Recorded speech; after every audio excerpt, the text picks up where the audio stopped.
On his first day in office, President Biden revoked the permit for the controversial Keystone XL pipeline. An expert on energy and the environment explains the likely impact of that move to NTD's Grace Coulter.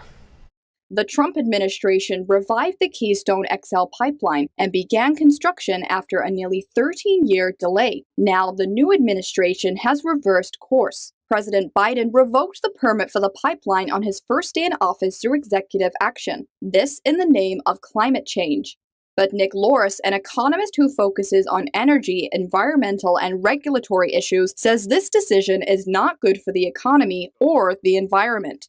It would have created thousands of construction jobs. It would have safely and reliably delivered oil from our neighbor to the north down to Gulf Coast refineries. And it's the best environmental option for transporting oil. And even the Obama administration, when it was looking at the pipeline, said that the project itself would not contribute significantly to climate change. And so, Loris notes that with or without the pipeline, the oil will be transported, if not by the pipeline, by rail or truck, which he says is more risky. Loris says the cancellation is also a huge loss for investors. Among them are several Indigenous Canadian groups who collectively invested nearly $764 million in the pipeline. Loris says government action like this makes investors weary of backing infrastructure projects.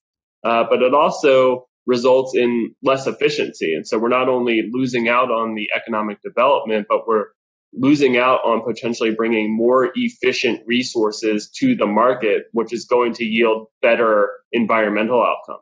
Loris says the key to achieving both economic and environmental progress is investment in new energy sources and rolling back regulations. If we want the widespread adoption of cleaner energy investment and technologies, we need to make them affordable. And the best way to do that is by really getting the government out of the way and through market forces. Loris says that not only fossil fuels, but also renewable energy projects face erroneous regulations.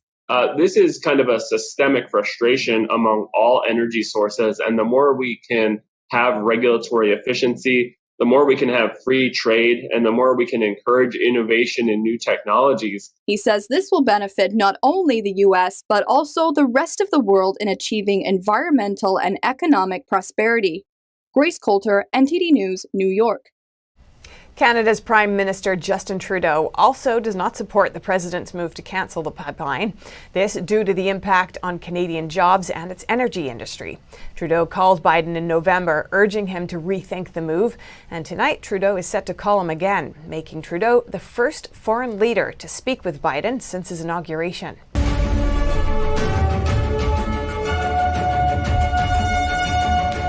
The Biden administration is sued over a new executive order halting oil and gas leasing on federal lands and waters.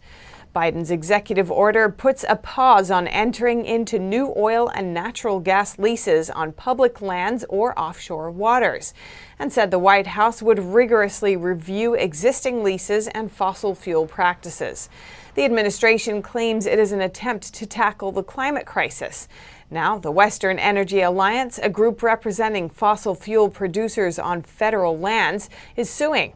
They claim the president doesn't have the authority to do this.